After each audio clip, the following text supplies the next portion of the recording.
So maximum participants जो थे उनको मैंने मीटिंग में अलाउ कर दिया। बाकी डॉक्टर हिरा ने मीटिंग आईडी और पासवर्ड शेयर किया हुआ, अगर किसी को फर्दर इश्यूज हो तो वो वहां से फिर ज्वाइन कर सकते हैं या ज्वाइन बैक कर सकते हैं। ठीक है, सो सबसे पहले हम लोग स्लाइड इंट्रोडक्शन से स्टार्ट करेंगे। सर्कुलेटरी सिस्टम में आता क्या क्या है? सिस्टमिक सर्कुलेशन है, पल्मोनरी सर्कुलेशन है, heart and lymphatic system. Please mute your mics. ठीक है, फिर सेशन इंटरेक्टिव नहीं रहता, अगर होस्ट आप सबके माइक्स म्यूट कर दें। Thank you. ठीक है, सर्कुलेटरी सिस्टम है, हमें पता है सिस्टम में सर्कुलेशन होती है, लेफ्ट वेंट्रिकल से ब्लड सिस्टम में सर्कुलेशन में आता है, उसका पूरा पाथवे है। उसके बाद जो है वो वापस आता है, ऑक्सीजनेटेड जा रहा था, डीऑक्सीजनेटेड वापस आता है। ठीक है, पल्मोनरी सर्कुलेशन में जो है वो राइट हार्ट से लंग्स में जाता है, फिर वहां से ऑक्सीजनेटेड होकर वापस आता है। ठीक है, इसका भी सारा वो ये सिर्फ उनके पाथवे इसलिए I hope everyone knows that. Heart in दोनों को कनेक्ट कर रहा होता है, और लिम्फेटिक में इंटरस्टिशियम में जो हमारा इंटरस्टिशियल फ्लूइड होता है वो वापस आता है in the circulation, right? Mics off, one mic is little bit disturbance, kindly turn your mics off। कुछ मुझे लगता है आज वेदर की वजह से भी थोड़े से इश्यूज आ रहे हैं। चलें जी, दोबारा से शुरू करते हैं। अच्छा, सबसे पहले हम बेसिक से स्टार्ट करेंगे। बेसिक में हम लोग देखेंगे प्रेशर को क्या होता है, फ्लो और रेजिस्टेंस, और इनका आपस में रिलेशनशिप क्या होता है। ब्लड फ्लो, उसका प्रेशर और ब्लड फ्लो को जो रेजिस्टेंस आती है उस इसकी रिलेशनशिप जो है हम लोग एक इक्वेशन से डिफाइन करते हैं, जिसको हम कहते हैं delta P is equal to Q into R. ठीक है, delta P is in the pressure difference, pressure gradient, या इसको हम दूसरी तरह से एक्सप्रेस इस तरह से करते हैं, जब आपको समटाइम्स ब्लड फ्लो वाला फार्मूला होगा तो उसी को सिर्फ, ठीक है, आगे पीछे किया है। तो delta P is difference in the pressure. Pressure किस किस के प्रेशर में? आर्टीरियल प्रेशर में, रादर मीन आर्टीरियल प्रेशर में, और राइट एट्रियल प्रेशर में। इन दोनों का जो डिफरेंस होता है इसको हम कहते हैं कि प्रेशर डिफरेंस। इस प्रेशर डिफरेंस के अकॉर्डिंग जो है वो हमारी सारी की सारी सर्कुलेशन चल रही होती है, ब्लड फ्लो चल रहा था। तो प्रेशर जो है वो ब्लड फ्लो और रेजिस्टेंस के डायरेक्टली प्रोपोर्शनल है। ब्लड फ्लो जो है वो प्रेशर के डायरेक्टली प्रोपोर्शनल है, और रेजिस्टेंस के इनवर्सली प्रोपोर्शनल है। इन सबको हम आगे फर्दर डिटेल में देखते हैं। अच्छा, ब्लड फ्लो होता क्या है? ब्लड फ्लो अब यही है कि ब्लड का फ्लो हार्ट की तरफ आ भी रहा है और हार्ट से बाहर की तरफ जा रहा है। So basically blood flow simply cardiac output है। ठीक है, ब्लड फ्लो हमारा जो है वो क्या है? सिंपली कार्डियक आउटपुट, यानी जो हार्ट में ब्लड फ्लो 1 मिनट में हार्ट पंप कर रहा है वो सारा का सारा हार्ट का क्या है? ब्लड फ्लो है। इसी तरह से जो हार्ट में वापस भी आ रहा है पर मिनट, वो भी सेम है, क्योंकि इनपुट आउटपुट को मैच कर रहा होता है हमारा हार्ट। तो इन दोनों पे हम डिफाइन करते हैं ब्लड फ्लो को। अब ब्लड फ्लो जो है हम लोग उसको किस तरह से रेट या वेलोसिटी के अकॉर्डिंगली फर्दर फिर हम उसको डिफाइन करते हैं। ठीक है, ये तो पहले टाइम के लिहाज से था ना, कार्डियक आउटपुट में टाइम का फैक्टर था, पर मिनट के लिहाज से उसको डिफाइन कर रहे थे। अब अगर हम इसमें एरिया को इंक्लूड कर देंगे, सरफेस एरिया, जिस पूरे के पूरे वास्कुलेचर में से ब्लड पास कर रहा है, सिस्टमिक सर्कुलेशन है हमारी सारी की सारी जो है वो पल्मोनरी सर्कुलेशन है, तो उसमें बहुत सारी आर्टरीज हैं, वेन्स हैं, ठीक है, कैपिलरीज हैं। इन सब का जो है वो एक एरिया होता है, सरफेस एरिया होता है। सारी की सारी वेसल जो है उनका रेडियस होता है, ठीक है, और उनका सरफेस एरिया होता है।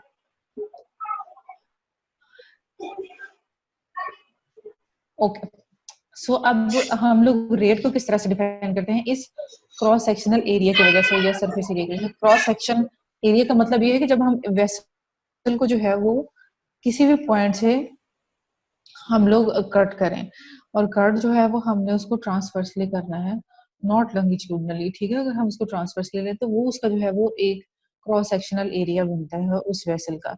अब ब्लड फ्लो को क्रॉस सेक्शनल एरिया के लिहाज से हम किस तरह से डिफाइन करते हैं? जब हम उसको उसके साथ relative to cross sectional area define करते हैं तो हमारे पास ब्लड फ्लो की वेलोसिटी आ जाती है। वेलोसिटी से मुराद है रेट है या वेलोसिटी है, उससे मुराद है कि ब्लड कितनी स्पीड से, कितनी तेजी से या कितनी सुस्ती से, कितनी हाई स्पीड से या कितनी कम स्पीड से जो है वो हमारे सिस्टम में सारी सर्कुलेशन में जा रहा है, या किसी भी पर्टिकुलर वेसल में जा रहा है, या किसी भी पर्टिकुलर वेसल से वापस आ रहा है, तो उसको हम वेलोसिटी कहते हैं या रेट ऑफ ब्लड फ्लो कहते हैं। One and the same thing, और blood flow and cardiac output are the same things. ठीक है, तो ब्लड फ्लो को जब हम क्रॉस सेक्शनल एरिया के रेलिवेंट डिफाइन करेंगे तो वो क्या हो जाएगा, वो हमारा हो जाएगा रेट ऑफ ब्लड फ्लो। अब यहाँ पे अगर देखें तो डायरेक्टली प्रोपोर्शनल है रेट ब्लड फ्लो के, यानी जितना ज्यादा ब्लड फ्लो होगा उतना ही ज्यादा जो है वो रेट होगा, और इनवर्सली प्रोपोर्शनल है क्रॉस सेक्शनल एरिया के। इसका क्या मतलब है, क्रॉस सेक्शनल एरिया के इनवर्सली प्रोपोर्शनल होने का मतलब ये है कि जितना ज्यादा क्रॉस सेक्शनल एरिया होगा उतनी ही ज्यादा, उतनी ही कम स्पीड होगी ब्लड फ्लो की, और जितना कम क्रॉस सेक्शनल एरिया होगा उतनी ही ज्यादा ब्लड फ्लो की स्पीड या वेलोसिटी होगी। लेमिनर और टर्बुलेंट फ्लो है, लेमिनर और टर्बुलेंट फ्लो में यही लेमिनर जो है वो एक सीधी लाइन में मूव कर रहा है, उसकी लेयर्स बनी होती हैं, एक सेंटर में लेयर है उसके ऊपर बिल्कुल सेम डिस्टेंस पे और सेम एक थिकनेस की आप समझ लें कि एक और लेयर है, फिर उसके ऊपर एक और लेयर है, ये सीधी स्ट्रेट लेयर्स में, स्ट्रेट लाइंस में सारे के सारे जो है वो पार्टिकल्स ब्लड के मूव कर रहे होते हैं विद इन अ वेसल। उसको हम लेमिनर कहते हैं। टर्बुलेंट जो है उसमें कोई डायरेक्शन में, तो वो सारे के सारे एक ही डायरेक्शन में जा रहे होते हैं। फॉर एग्जाम्पल राइट लेफ्ट के लिहाज से अगर डिफाइन करें तो लेमिनर में सारे के सारे लेफ्ट से राइट की तरफ जा रहे हैं। टर्बुलेंट फ्लो में ऐसा नहीं होता, कोई राइट से लेफ्ट की तरफ जा रहा हो सकता है, कोई जो है वो अपवर्ड जा रहा हो, कोई डाउनवर्ड जा रहा हो, इस तरह से उसमें कोई पर्टिकुलर डायरेक्शन नहीं होती। इसको इस स्लाइड का पर्पज सिर्फ एक चीज आप लोगों को देना था, इसमें भी एमसीक्यूज आते हैं और उसके हम लोग जो है उसमें हमारी कंफ्यूजन होती है। ठीक है, अब लेमिनर और यहाँ पे एक चीज के लिहाज से लेमिनर और हम लोग टर्बुलेंट ब्लड फ्लो को डिफाइन करते हैं, उसको हम कहते हैं Reynolds numbers. Reynolds numbers basically जो है वो एक फिजिक्स का कॉन्सेप्ट है, और किसी भी, क्योंकि कोई भी फ्लो हो सकता है किसी भी फ्लूइड का, जिसको अकॉर्डिंगली डिसाइड करते हैं हम लोग लैमिनर होगा या टर्बुलेंट होगा। तो जो रेनॉल्ड्स नंबर है ये नंबर शो करता है कि किस कौन सा फ्लूइड जो है वो लैमिनर फ्लो के साथ मूव करेगा और कौन सा जो है वो टर्बुलेंट फ्लो के साथ मूव करेगा। आपने सिर्फ इसकी इंपॉर्टेंस इतनी ही याद रखनी है कि काफी ज्यादा विस्कस और जो दूसरे फ्लूइड्स होते हैं उसके अकॉर्डिंगली फिर ये डिफाइन होता है, तो वो काफी आपके लिए मुश्किल हो जाएगा फिजिक्स का कॉन्सेप्ट। तो हमें बस ये याद रखना है कि रेनॉल्ड्स नंबर से पता चलता है कि लैमिनर होगा या फिर वो टर्बुलेंट होगा। लो रेनॉल्ड्स नंबर है इसका मतलब है कि वो लैमिनर होगा, सीधा सीधा मूव करेगा, सेंटर में वेलोसिटी सबसे ज्यादा होगी, और जैसे जैसे वो साइड्स पे जाता जाएगा वॉल्स की तरफ उसकी वेलोसिटी कम होती जाएगी, लेकिन डायरेक्शन सेम रहेगी वेलोसिटी अगर सेंट्रल की और साइड की डिफरेंट भी है तो। ठीक है, और जितना भी हमारा वास्कुलर सिस्टम है इसमें हम ट्राई करते हैं कि हमारा लैमिनर ब्लड फ्लो ही रहे, लेकिन इसके वर्सेस होता है टर्बुलेंट ब्लड फ्लो। क्योटिक, किसी की कोई डायरेक्शन नहीं है, एक पर्टिकुलर डायरेक्शन में मूव नहीं करेगा, कोई पार्टिकल किसी तरफ को जा रहा है, कोई किसी तरफ को जा रहा है। अब इसकी वजह से बहुत सारे हमारे मसले हो सकते हैं।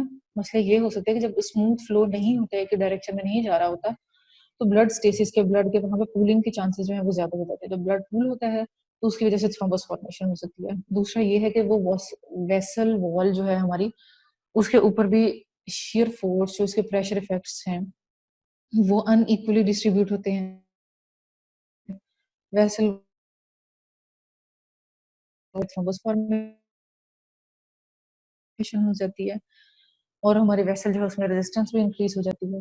रेनॉल्ड्स नंबर्स में ऑब्वियसली है, यहाँ पे सिर्फ ये वाली बात के लिए मैंने आप लोगों ये वाली स्लाइड्स आपके साथ शेयर की हैं कि जो हाई विस्कोसिटी में भी हो सकता है और लो विस्कोसिटी में भी हो सकता है। यहाँ पे एमसीक्यूज में आप लोगों को कंफ्यूजन आती है कि हाई विस्कोसिटी में और लो विस्कोसिटी में किसमें टर्बुलेंट होगा और किसमें लेमिनर होगा। तो दोनों सिचुएशंस में नॉर्मल जो ब्लड की विस्कोसिटी है उस पर लेमिनर रहता है, सारे के सारे ऑलमोस्ट हमारे वास्कुलेचर पे, लेकिन जहाँ पे विस्कोसिटी उसकी कम होगी तब भी, और अगर ज्यादा होगी तो तब भी, दोनों सूरतों में ब्लड फ्लो जो है वो टर्बुलेंट हो जाएगा। कम होगी तो भी ब्लड थिन आउट हो जाएगा, और एक थिन फ्लूइड जो है वो फिर वहीं से उसी वेसल से मूव करेगा जिसमें एक नॉर्मल पहले मूव कर रहा था, तो वो जो है उसकी डायरेक्शन कभी कोई किसी तरफ जाएगा, किसी तरफ जाएगा, क्योंकि वो तेजी से मूव करने की कोशिश करेगा और उसमें उसकी जो है वो टर्बुलेंस आएगी। और जो विस्कस से थिक है वो उतना ही जो है वो उसकी स्पीड उतनी ही खराब होनी शुरू हो जाएगी विस्कोसिटी की वजह से। तो कहीं पे कम आनी शुरू हो जाएगी, कहीं पे ज्यादा आनी शुरू हो जाएगी। वेस्कुलर बाइफरकेशंस पे, वेस्कुलर स्टेनोसिस पे भी ये वाला फिनोमेना हो सकता है। अब यहाँ पे आता है कि हमारे पास कैपिलरीज भी हैं, एओर्टा भी है, ब्लड वेसल्स छोटी भी हैं, बड़ी भी हैं, लेकिन कैपिलरीज जो है उनका क्रॉस सेक्शनल एरिया जो है वो बहुत ज्यादा होता है। क्यों? क्योंकि कैपिलरीज जो है उनका डायमीटर कम है। Kindly mike off. पहले आज हम वेदर की वजह से थोड़ी डिस्टॉर्शन हो रही है, तो आप लोग काइंडली अपने माइक्स ऑफ रखें ताकि उससे डिस्टॉर्शन ना हो। Okay, thank you. अच्छा, इसमें होता यह है कि कैपिलरीज जो है वो हम एक सिंगल कैपिलरी नहीं लेते, हम पूरी बॉडी की कैपिलरीज के रेलेवेंट जो है वो उसको ले रहे हैं एओर्टा को। तो पूरी जो कैपिलरीज हैं सारी ब्लड वेसल्स की, उनका बहुत ज्यादा क्रॉस सेक्शनल एरियाज होता है क्योंकि वो थिन है और हर जगह पे पड़ी हुई हैं। उसके अगेंस्ट एओर्टा जो है उसका एक स्पेसिफिक सिर्फ एक स्पेसिफिक कोर्स है, एक जगह से लेकर दूसरी जगह तक है। कैपिलरीज जो है वो हर जगह पे, इवन हमारे नेल ब्लड्स तक में होती है, तो इसकी वजह से क्रॉस सेक्शनल एरिया सारी कैपिलरीज का मिलाकर बहुत ज्यादा बन जाता है। पीछे हमने देखा वेलोसिटी जो है वो हमारी v is equal to Q over A. तो जब सरफेस एरिया कैपिलरीज का बनेगा ज्यादा तो वेलोसिटी वहां पे क्या हो जाएगी? कम हो जाएगी, ठीक है। तो वहां पे बहुत कम वेलोसिटी हो जाएगी। और एओर्टा जो उसमें अपोजिट फिनोमेना होता है, एओर्टा का जो क्रॉस सेक्शनल एरिया है वो हमारा ज्यादा बनता है, और चूंकि इनवर्स रिलेशन था तो वेलोसिटी वहां पे जो है वो सॉरी कम बनता है क्रॉस सेक्शनल एरिया, तो वेलोसिटी हमारी जो है वो क्या हो जाएगी वहां पे? इंक्रीज हो जाएगी। अब ये जो है ये 3 डायमेंशनल में बेसिकली सरफेस एरिया जा रहा होता है ना, और उसमें हम लोग एक मैंने आप लोगों को बताया ना कि क्रॉस सेक्शन लेते हैं हम लोग ट्रांसफर्स उसमें, लेकिन वो विद रिस्पेक्ट टू उसकी पूरी लेंथ यानी उसके पूरे परपेंडिकुलर के विद रिस्पेक्ट ले रहे होते हैं। ये जिस तरह से एक सिलेंडर का एरिया बनता है उस तरह से बन जाता है। इसकी वजह से फिर क्रॉस सेक्शनल एरिया का डिफरेंस आ जाता है, राइट। अब हमने रेजिस्टेंस, प्रेशर और फ्लो, 3 चीजों को लेके चलना है वेस्कुलर सिस्टम में। उसमें से अभी तक हमने ब्लड फ्लो को डिफाइन किया था। अब वास्कुलर रेजिस्टेंस होती है किसकी? वास्कुलर सिस्टम की, ब्लड फ्लो को, ठीक है। ब्लड फ्लो को अपोज कर रही होती है ये वाली चीज, उसको हम रेजिस्टेंस कहते हैं, और इसको टीपीआर, टोटल पेरिफेरल रेजिस्टेंस के साथ अक्सर जगहों पर डिनोट किया होता है। उसी इक्वेशन को हमने ऊपर नीचे करना है। पहले हमने delta P is equal to Q into R किया था, अब और क्यू की दफा जो है वो डेल्टा पी ओवर आर हो गया था। अब जो है वो हमारा रेजिस्टेंस को हम देखेंगे तो वो pressure divided by blood flow. इसका मतलब ये है कि प्रेशर के डायरेक्टली प्रोपोर्शनल है, जितना ज्यादा प्रेशर होगा उतनी ही ज्यादा रेजिस्टेंस होगी, उतनी ब्लड फ्लो को जो है वो मुश्किल पेश आएगी। और ये इम्पोर्टेंस कहाँ पे आ जाती है इसकी? हाइपरटेंशन में। हाइपरटेंशन में यही होता है कि जितनी ज्यादा प्रेशर होता है उतनी ही ज्यादा रेजिस्टेंस होती है, और उसकी वजह से जो है वो ब्लड फ्लो उस एरिया का कम होता है, इसीलिए तो इस्कीमिक चेंजेस वहां पे आनी शुरू हो जाती हैं और एंड ऑर्गन डैमेज स्टार्ट हो जाता है। वो एक ऑर्गन सारे ऑर्गन्स का स्टार्ट हो जाता है, राइट। अब और ब्लड फ्लो जो है वो उसके ऑफ कोर्स इनवर्सली प्रोपोर्शनल है, क्योंकि जितनी ज्यादा रेजिस्टेंस होगी उतना ही मुश्किल होगा ब्लड का वहां से गुजरना, तो फ्लो जो है वो वहां पे उतना ही मुश्किल होगा। इसको हम ये वही बात होगी टोटल पेरिफेरल रेजिस्टेंस भी मैंने आपसे कहा। अब इसका फॉर्मूला जो है वो हम लोग देख लेते हैं कि फॉर्मूला जो है वो हमारा किस तरह से आएगा। Mean arterial pressure minus central venous pressure over cardiac output. Q is cardiac output blood flow, right, वो हमने डिफाइन कर लिया था। और प्रेशर ग्रेडियंट में मैंने आप लोगों को बताया था कि वो क्या है? मीन आर्टेरियल प्रेशर का और राइट एट्रियल प्रेशर का डिफरेंस, ठीक होगा। और सीवीपी में क्या होता है? सीवीपी में बेसिकली तो in line to the right atrium ही होता है ना, जब हम सीवीपी पास करते हैं सेंट्रल वेनस प्रेशर, वो बेसिकली राइट एट्रियम का ही प्रेशर दे रहा होता है। तो ये वही वाली बात होगी, मीन आर्टेरियल प्रेशर का सीवीपी का डिफरेंस है मीन आर्टेरियल प्रेशर और राइट एट्रियम का प्रेशर। और उसके साथ ही जो ब्लड फ्लो है वो हमारा कार्डियक आउटपुट से डिफाइन हो रहा था। अब यही होता है जो हमने कल भी जैसे देखा था,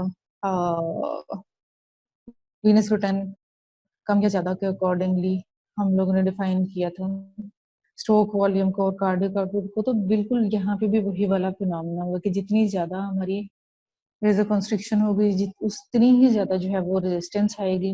ठीक है, और जितनी ज्यादा हमारे पास रेजिस्टेंस आएगी उतनी ही ज्यादा जो है वो आफ्टर लोड ज्यादा होगा। आफ्टर लोड ज्यादा होगा तो हमारा वीनस रिटर्न कम होगा, और वीनस रिटर्न ही बेसिकली क्या था, प्री लोड था। उतना ही प्री लोड कम होगा, प्री लोड कम होगा तो एंड डायस्टोलिक वॉल्यूम कम होगा, और हमारी जो है वो कार्डियक आउटपुट उससे कॉम्प्रोमाइज हो जाएगी। ठीक हो गया। अच्छा, दूसरा यहाँ पे कल भी आई गेस वो वाला क्वेश्चन डिस्कस हुआ, तो फिर भी किसी को इशू था। If I am remembering it correctly, तो क्वेश्चन हमारा यही था कि stroke volume, total peripheral resistance को कांस्टेंट रखा था हमने, और एंड डायस्टोलिक वॉल्यूम को अगर हम कांस्टेंट रखें तो मीन आर्टिकल प्रेशर पे क्या डिफरेंस आता है। दिखा ले, यही वाला क्वेश्चन था। जो ग्रुप पे दोबारा पूछोगे तो मैंने सोचा आप लोगों को लेक्चर में क्लियर कर दूं। तब यही है कि टोटल पेरिफेरल रेजिस्टेंस, यहाँ पे आप लोगों ने वो वाला फॉर्मूला जो है वो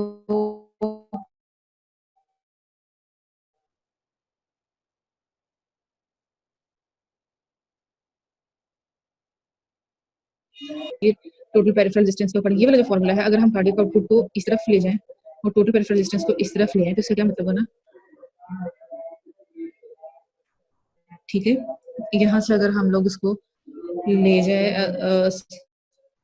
ठीक है, कार्डियक आउटपुट को, तो ये हम फिर इसको मीन आर्टेरियल प्रेशर के अकॉर्डिंगली जो है वो कर सकते हैं define, right, mean arterial pressure. लेकिन ये वाला फॉर्मूला डिफिकल्ट हो जाएगा। कल वाला फॉर्मूला अगर हम लोग देखें, mean arterial pressure cardiac output into TPR क्या था हमारा, मीन आर्टेरियल प्रेशर था।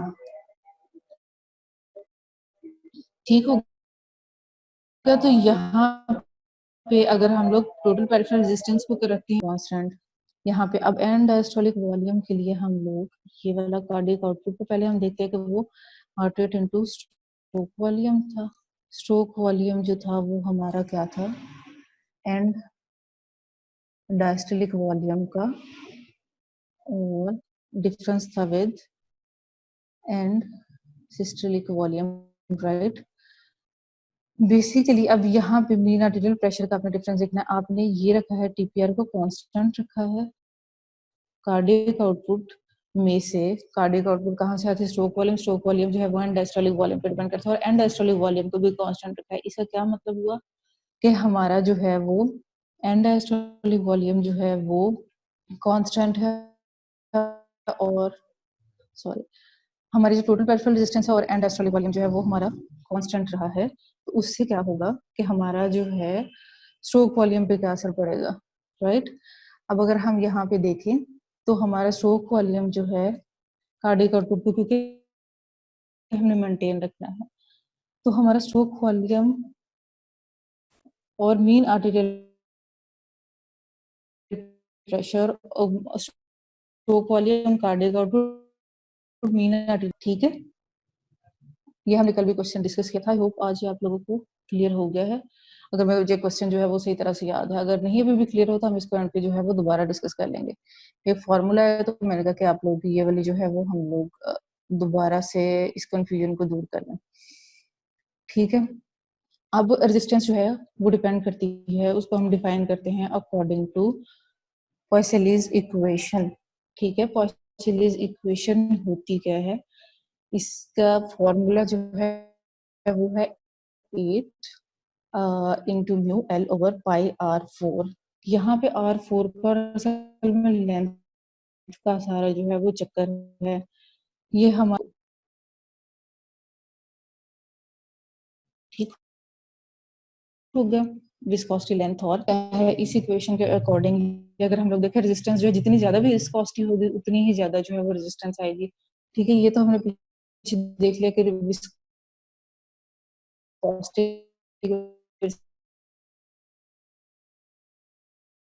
से ब्लड फ्लो जो है वो खराब होगा हमारा, क्योंकि लेंथ ऑफ द वेसल पे डायरेक्टली प्रोपोर्शनल है। जितनी ज्यादा लेंथ होगी वेसल की उतनी ही ज्यादा रेजिस्टेंस होगी। लेकिन जो रेडियस ऑफ द वेसल है फोर का, उसका और इसका इनवर्स रिलेशन है, और वो भी फोर्थ पावर का रिलेशन है। इसका ये मतलब है कि जितनी जितना ज्यादा डिस्टेंडेड, जितनी बड़ी वेसल होगी उतनी ही रेजिस्टेंस वहां पे क्या होगी, कम होगी, ठीक है। और इसी तरह से जितना रेडियस कम होगा, बहुत कम अगर होगा तो उतनी ही रेजिस्टेंस वहां पे क्या होगी, ज्यादा होगी। इनवर्स रिलेशनशिप है। इसकी जो है वो वेजो कंस्ट्रिक्शन और वेजो डायलेटेशन में इंपॉर्टेंस होती है। पीछे भी जैसे हमने देखा वेजो कंस्ट्रिक्शन से, अभी हमने देखा ज्यादा वेजो कंस्ट्रिक्शन है, ज्यादा उसकी वजह से जो है वो रेजिस्टेंस आ गई, उसकी वजह से जो है वीनस रिटर्न कम हो गया, उसकी वजह से जो है वो हमारा प्रीलोड कम हो गया, उसकी वजह से जो है हमारा फिर वही वाली बात, ये जो अभी पीछे हम लोग पढ़ रहे थे बिना आर्टिफिशियल प्रेशर वाला, तो वो क्या हो गया, ज्यादा हो गया। और कैपिलरीज में प्रेशर जो है वो कम होगा। मतलब ये उसी को जो है उसी के बार बार रिलेशनशिप्स को हम डिस्कस कर रहे हैं। विस्कोसिटी के साथ भी इसका जो है वो डायरेक्ट रिलेशन है। विस्कोसिटी कहाँ कहाँ पे किन सिचुएशंस में ज्यादा हो सकती है, हाइपरप्रोटीनीमिया में और पॉलीसाइथीमिया में। जिस तरह से फॉर एग्जांपल या फिर हमारे पास जिस तरह से मल्टीपल वेलोमा की कंडीशंस आ सकती हैं जिसमें नॉर्मल प्रोटीन्स बन रही थी, मतलब कहीं भी यहाँ पे प्रोटीन ज्यादा बन रही है। मैं मोनोक्लोनल गैमोपैथी ऑफ अननोन सिग्निफिकेंस में भी यहाँ पर प्रोटीनीमिया हो सकता है, राइट, जहाँ पे भी वहाँ पे विस्कोसिटी ज्यादा होगी और सिस्टमिक वेस्कुलर रेजिस्टेंस जो है वो भी ज्यादा हो जाएगी। एनीमिया में कम होती है तो रेजिस्टेंस भी जो है वो कम हो जाएगी। यहाँ पे अगेन हम लोग, अच्छा ये इसकी एक्सप्लेनेशन जो है ना वो थोड़ी सी मुझे लगता है कॉम्प्लिकेटेड हो गई है, तो अगर हम लोग इसको सिंप्लीफाई करें, उसने कहा बाकी सारी चीजें विस्कोसिटी भी कांस्टेंट है, लेंथ भी कांस्टेंट है, तो रेजिस्टेंस जो है वो प्रोपोर्शनल हो जाएगी radius into raise to power 4। अब ये बहुत सारे एमसीक्यूज रहते हैं कि अगर हम लोग रेडियस को जो है वो हाफ कर दे तो फिर क्या होगा। इसका मतलब हाफ का मतलब ये है, ये सिंप्लीफाइड वेरिएंट जिस तरह से हम लोग मैथ्स में करते थे, रेज़ टू पावर 4, तो 2 इंटू 2 4 इंटू 2 8 इंटू 2 16, तो ये 1/16 हो गया, ठीक है। तो ये डिनोमिनेटर का जो डिनोमिनेटर होता है वो ऊपर चला जाता है, इसका मतलब 16 टाइम्स।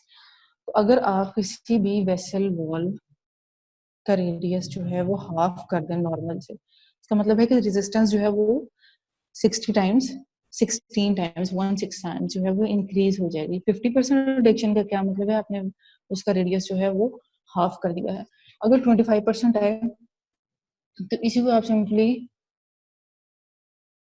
2 से मल्टीप्लाई करेंगे तो हमारे पास जो है वो आंसर आ जाएगा। मतलब 1/4 उसमें 4 टाइम्स हो जाएगा, 4 इंटू 4 जो है वो 16 हो जाएगा, और इस तरह से इंटू 4 64 और वो फर्दर 256। तो ये इतना स्ट्रॉन्ग रिलेशनशिप है कि अगर 1/4 हो जाता है उसका तो 256 टाइम्स जो है वो रेजिस्टेंस हो जाएगी। वैसे third relation is pressure relation, ठीक है। ब्लड फ्लो को डिस्कस कर लिया हमने, रेजिस्टेंस को डिस्कस कर लिया, अब हम प्रेशर को डिस्कस करेंगे। प्रेशर जो है वो क्या है, ब्लड प्रेशर जो हमारी वेसल्स में होता है वो भी कहाँ से आ रहा है, वो भी जनरेट कहाँ से हो रहा है। बेसिकली हर चीज जो है वो हार्ट की पंपिंग से जनरेट हो रही है, राइट। हार्ट की पंपिंग से वही वाली इक्वेशन है अगेन, उसी को उसी तरह से pressure gradient is Q into R, यानी ब्लड फ्लो रेजिस्टेंस और प्रेशर, यही वाली इक्वेशन को कभी हम एक तरह से देखते हैं, कभी हम दूसरी तरह से देखते हैं। कार्डियक साइकिल की हमने फेजेस डिस्कस की थी, सिस्टोलिक भी डायस्टोलिक भी। सिस्टोलिक और डायस्टोलिक कार्डियक साइकिल्स में भी हमने सिस्टोली और डायस्टोली की दो फेजेस थी, आगे से उनकी भी दो थी, वो हमने डिस्कस की। तो सिंपली वही है, जो हमारा मैक्सिमम प्रेशर होता है वो सिस्टोलिक है, जो मिनिमम प्रेशर होता है कार्डियक साइकिल में दैट इज वास्कुलेचर में जो प्रेशर है हम उसकी बात कर रहे हैं, ठीक है। मेन आर्टेरियल प्रेशर का एक फॉर्मूला हमने कल डिस्कस किया था, एक फॉर्मूला ये वाला भी है। Cardiac output into total pressure resistance के साथ भी कैलकुलेट हो जाता है, और दूसरा जो है वो 1/3 ऑफ सिस्टोलिक प्रेशर को 2/3 ऑफ डायस्टोलिक प्रेशर को अगर हम ऐड करेंगे तो उससे भी हमारा जो है वो मेन आर्टेरियल प्रेशर जो है वो कैलकुलेट हो जाएगा। इसका क्लिनिकली इसको हम ये इस तरह से भी बन जाता है फॉर्मूला कि सिस्टोलिक प्रेशर ये वाला plus 2 into diastolic pressure divide by 3। मतलब अगर उसी को थोड़ा सा हम लोग डिफरेंट कर ले, दोनों का डिनोमिनेटर अगर कंबाइन कर ले, तो इस तरह से भी इसको कैलकुलेट कर सकते हैं, सिर्फ उसकी सिंप्लीफाइड कैलकुलेशन है। मेन आर्टेरियल प्रेशर के अलावा एक और प्रेशर भी होता है जिसको हम कहते हैं पल्स प्रेशर, ये डिफरेंस, ये सिंपली डिफरेंस है किसका, सिस्टोलिक प्रेशर का डायस्टोलिक प्रेशर का। नॉर्मल हमारा जो सिस्टोलिक प्रेशर होता है हम 120 पे उसके ऊपर जाते हैं, 110 से लेकर 120 तक होती है, राइट। और जो डायस्टोलिक है वो 70 मिलीमीटर पे हम लोग लेते हैं, तो उसकी रेंज कहाँ होगी, रफली 30 to 40 होगी। 70 to 80 से लेकर 110 का डिफरेंस 30 से 40 का बन जाता है। अब ये जो है पल्स प्रेशर के साथ जो है, पल्स प्रेशर जो है वो स्ट्रोक वॉल्यूम पे डिपेंड कर रहा होता है। और आर्टीरियल कम्प्लाइंस जो है वो हम अभी आगे डिस्कस करेंगे, इसके बाद वही हमारा जो है वो टॉपिक आएगा। अब पल्स प्रेशर जो है वो जितना ज्यादा स्ट्रोक वॉल्यूम होगा उतना ही ज्यादा जो है वो हमारा जितना ज्यादा स्ट्रोक वॉल्यूम होगा उतना ही ज्यादा पल्स प्रेशर होगा, ठीक है। और जितना ज्यादा पेरिफेरी में ब्लड फेंकेगा उतना ही ज्यादा जो है वो क्या हो जाएगा, हमारा पल्स प्रेशर आ जाएगा।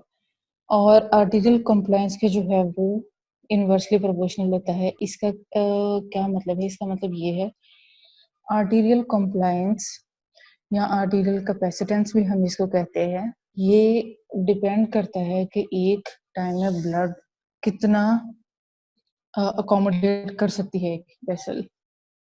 आगे इसका फॉर्मूला ये यहाँ पे आ गया, ठीक है। यहाँ पे भी हम डिस्कस करेंगे यही वाला प्रेशर जो है, ये इसके फॉर्मूला में यहाँ पे आ रहा है, ये आप देखें कि कॉम्प्लायंस के इनवर्सली प्रोपोर्शनल है प्रेशर, ठीक है। तो यहाँ पे वही वाली बात उसने की है कि प्रेशर जो है वो इनवर्सली प्रोपोर्शनल है कॉम्प्लायंस के, यानी जितना जितना ज्यादा अकोमोडेट कर सकती है वॉल्यूम को, यानी जितना ज्यादा ब्लड को एक वेसल अकोमोडेट कर सकती है उसमें प्रेशर जो है वो कम होगा, इनवर्सली प्रोपोर्शनल है ना उसके जो पल्स प्रेशर है हमारा, और वाइस वर्सा, ठीक है। ये नीचे उसी के जो है वो कॉजेज लिखे हुए हैं, नैरो पल्स प्रेशर और जो हमारा है वाइड पल्स प्रेशर के। नैरो पल्स प्रेशर में जो है वो हमारा स्ट्रोक वॉल्यूम लो होगा, क्योंकि एंड डायस्टोलिक वॉल्यूम और एंड सिस्टोलिक वॉल्यूम का ये रिलेशनशिप होता है। तो जो हमारा स्ट्रोक वॉल्यूम है वो कम होने का क्या मतलब है कि हमारे पास जो है वो एंड डायस्टोलिक वॉल्यूम कम है, ठीक है, या फिर एंड सिस्टोलिक वॉल्यूम जो है वो ज्यादा है। अब एंड डायस्टोलिक वॉल्यूम यानी जो है वो हार्ट के अंदर मैक्सिमम जितना हो सकता है वॉल्यूम वो कम होगा, वो हमने कंजेस्टिव कार्डियक फेलियर की कल कंडीशन डिस्कस की थी उसमें होगा, या उसी की बाकी शॉक में। अब कार्डियक टेम्पोनेट में जो है वो उसकी एक्सपेंडेबिलिटी चूंकि कम होती है, उसमें अगेन कम वॉल्यूम होगा, उसकी वजह से जो है वो नर्व पल्स प्रेशर आ जाएगा। एओर्टिक स्टेनोसिस में भी, कल हमने एओर्टिक स्टेनोसिस का भी थोड़ा सा डिस्कस किया था। इसके अपोजिट कंडीशंस जो है जब स्ट्रोक वॉल्यूम ज्यादा होगा, ठीक है, यानी या तो एंड डायस्टोलिक वॉल्यूम ज्यादा है या एंड सिस्टोलिक वॉल्यूम कम, मतलब उसका डिफरेंस जो है वो एक्सरसाइज में हो सकता है, पैरालिसिस में, एओर्टिक रिगर्जिटेशन में, जो हमारी हाई वॉल्यूम स्टेट्स हैं या स्टिफ आर्टरीज में भी। अब कंप्लायंस वाला पॉइंट नेक्स्ट है, इसी के साथ जो प्रेशर के साथ रिलेटेड एक फिनोमेना आता है वो है वॉल टेंशन का। वॉल टेंशन में ये होता है कि एक हमारी वेसल जो है वो एक लिमिट आती है कि जिसके बाद जो है वो उसको रेजिस्ट करती है, वेसल की वॉल क्यों रेजिस्ट करती है, क्योंकि वेसल को यह खतरा होता है कि इसके बाद जो है वो वेसल रप्चर हो जाएगी, ठीक है। वेसल के अंदर जो है वो एक सुराख बन जाएगा, होल बन जाएगा।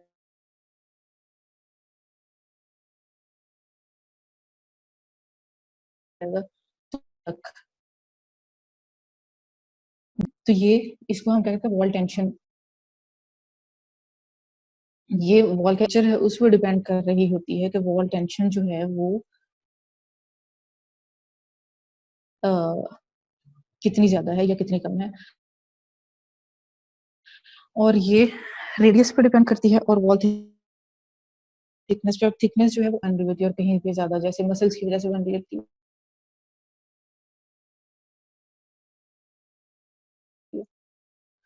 ठीक है। थिकनेस वॉल के आगे इसका फॉर्मूला लेप्लेस का कहीं पे आर और एच वाला पोर्शन है इसका, इसको याद रखना। आर जो है वो वॉल रेडियस है किसी भी वेसल का, और थिकनेस जो है वो उसकी एच है जो है वो हमने इंडिकेट किया। अब आप लोग देखें कि इसके साथ इसका इनवर्स रिलेशनशिप है। इसका क्या मतलब है कि जितनी थिन वॉल होगी उतनी ही ज्यादा वॉल में टेंशन होगी। मतलब अब खुद सोचिए कि जितनी ज्यादा थिन वॉल होगी उसमें रप्चर के ज्यादा चांसेस होंगे, चूंकि रप्चर के ज्यादा चांसेस होंगे उसको कॉन्ट्रैक्ट करने वाली फोर्स जो कि इसकी वजह से थिकनेस के साथ इसका इनवर्स रिलेशनशिप है और डायमीटर जो है वो हमारा उसके साथ इसका डायरेक्ट रिलेशनशिप है।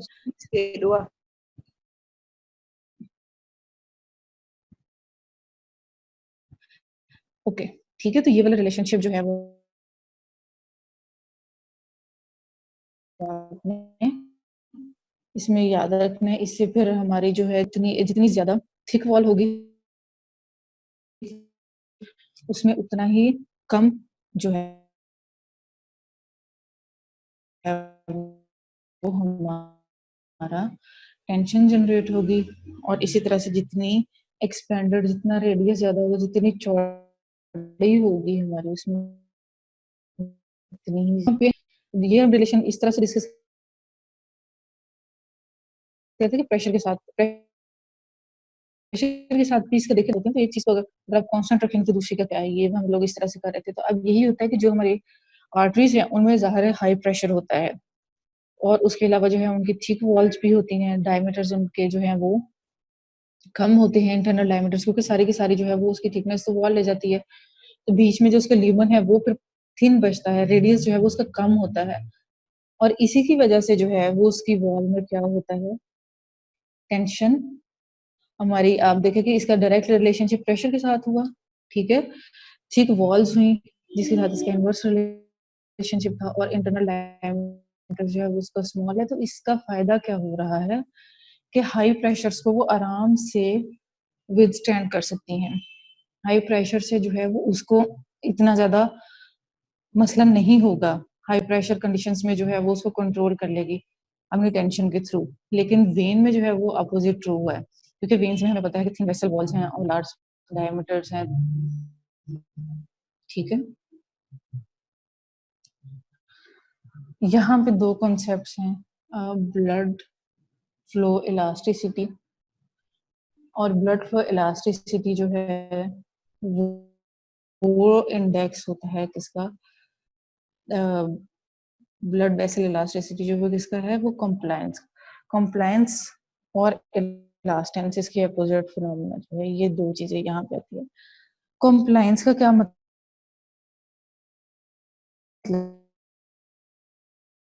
है, कंप्लायंस और कैपेसिटेंस जो है वो सेम चीजें हैं और वो इंडेक्स है यानी इंडिकेटिव है किस चीज का, इलास्टिसिटी का।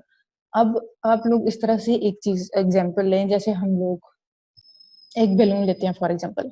अब बैलून की एक शेप होती है, ठीक है, जिस शेप में बैलून ओरिजिनली बना है। अब हम लोग क्या करते हैं, बैलून में ब्लो करते हैं एयर को, हवा भरते हैं उसमें, उसकी वजह से जो है वो उसकी शेप चेंज होनी शुरू हो जाती है, बड़ी होनी शुरू हो जाती है। अब ओरिजिनल शेप में बैलून वापस आ सकता है या नहीं आ सकता है, इसकी एबिलिटी क्या है, ये इलास्टिसिटी है। ठीक है, इसी तरह से जो है वो हमारी वेसल वॉल्स होती हैं, उसमें भी क्या होता है, ब्लड आया, ब्लड कम भी आ सकता है, ज्यादा भी आ सकता है। ठीक है, अब ब्लड जब उनमें आया, अकोमोडेट किया उन्होंने ब्लड, उसके बाद वो अपनी ओरिजिनल शेप में वापस जाने की जो उनकी एबिलिटी है, ठीक है, उसको हम कहते हैं कि ये इलास्टिसिटी है। और वापस जाना उसमें इसलिए ज्यादा जरूरी है, वो अपनी ओरिजिनल शेप में वापस नहीं जाएंगे, अगर एक्सपैंड करती जाएंगी तो वहां पे हमारे लिए प्रॉब्लम्स क्रिएट हो जाएंगे, वहां पे नॉर्मल ब्लड फ्लो खत्म हो जाएगा, वहां पे जो है वो टर्बुलेंस आनी शुरू हो जाएगी, या जिस तरह से क्लिनिकली कंडीशंस होती हैं ऐसे हैं। अब ये जो है ये आप देखिए कि ये ऊपर क्या है, वॉल्यूम है, तो वॉल्यूम चेंज है with respect to pressure change, right, कि कितना उसके वॉल्यूम में, वेसल के वॉल्यूम में कितना चेंज आ रहा है अगर प्रेशर में उसके चेंज आता है। तो इसका मतलब ये है कि कुछ ऐसी वेसल्स होंगी जिनके अंदर अगर प्रेशर ज्यादा होता है तो उसमें क्या होगा, ज्यादा ही वॉल्यूम में इंक्रीज होगा। अब कॉम्प्लायंस या वेसल वॉल की शेप या एबिलिटी तभी मेंटेन रहेगी। अब ये देखें कि जितना ये चेंज हो रहा है अगर उतना ही ऊपर वाला चेंज हो, इस तरह से है ना, ये बिल्कुल इसी तरह से, तो जितना ये चेंज हो रहा है इसकी रेसिप्रोकली ये भी उतना ही चेंज हो, तो फिर जो है हमारी वेसल वॉल या हमारी जो ब्लड वेसल है वो अपनी शेप को मेंटेन रख सकती है। इसको हम कहते हैं कि ये क्या है, ये कॉम्प्लायंस ऑफ ए वेसल है। यानी चेंज किस में आ रहा है, वॉल्यूम ऑफ वेसल में विद रिस्पेक्ट टू प्रेशर में। तो अब इसका क्या मतलब हुआ कि जितना ज्यादा प्रेशर चेंज आया उतना ही ज्यादा वॉल्यूम में चेंज आया और उतना ही ज्यादा फिर उसकी कंप्लायंस में चेंज आई। ये इलास्टिक आर्टरीज में होता है जिनमें इलास्टिक टिश्यू बहुत ज्यादा होता है। ठीक हो गया। लेस कंप्लायंट जो है उनका क्या मतलब है कि ये प्रेशर में जितना चेंज आया उसे कॉरेस्पॉन्डिंगली वॉल्यूम में चेंज कम आया। इसकी एक एग्जांपल जो है वो हमारी मस्कुलर आर्टरीज है। इसके अपोजिट जो फिनोमेना आता है वो है वास्कुलर इलास्टेंस। अब वास्कुलर इलास्टेंस का क्या मतलब है, ये बिल्कुल उसके अपोजिट है। ये प्रेशर चेंज है with respect to volume change. अब यहाँ पे क्या हो रहा है, वॉल्यूम चेंज होता है। वॉल्यूम चेंज की वजह से प्रेशर में कितना चेंज आ रहा है, ठीक है, ये उसके बिल्कुल अपोजिट हो गया। एबिलिटी, इसको मैंने पहले स्लाइड पे इसलिए देखा है कि हम लोग इसकी अगर एक एग्जांपल देखें, वही बात की, ये वही वाली बात होगी कि रेशियो किसकी है, वॉल्यूम की और प्रेशर की। सॉरी। अब इसका क्या मतलब हुआ, डायरेक्टली प्रोपोर्शनल है चूंकि कंप्लायंस वॉल्यूम को, ठीक हो गया, और इनवर्सली प्रोपोर्शनल किसको है, प्रेशर को। इसका मतलब ये है कि जो ज्यादा कंप्लायंट है उनमें ज्यादा वॉल्यूम आ सकता है, यानी जो ज्यादा कंप्लायंट वेसल उसमें ज्यादा ब्लड वॉल्यूम आ सकता है, वो ज्यादा ब्लड वॉल्यूम को अकोमोडेट कर सकती हैं। ठीक है, प्रेशर में चेंज किए बगैर। इसकी क्या एग्जांपल है, इसकी एग्जांपल है हमारी वेन्स। ठीक है, वेन्स अब क्या है, वो ज्यादा कंप्लायंट होती हैं। इसका मतलब ये है कि उनमें ज्यादा ब्लड का वॉल्यूम जो है वो अकोमोडेट होता है, और उस ज्यादा वॉल्यूम के कॉरेस्पॉन्डिंगली जो प्रेशर चेंज है वो कहती है कम आती है। इसकी वजह से इनको हम क्या कहते हैं कि ये अनस्ट्रेस्ड वॉल्यूम को कंटेन कर रही हैं। अपोजिट जो है वो आर्टरीज के लिए ट्रू होता है, क्योंकि आर्टरीज में जो है वो प्रेशर चेंज ज्यादा आता है। वो प्रेशर, ब्लड प्रेशर हमारा आर्टरीज में चूंकि मेंटेन हो रहा होता है, तो इसलिए वो वॉल्यूम चेंज के अकॉर्डिंगली प्रेशर चेंज लाजमी आता है।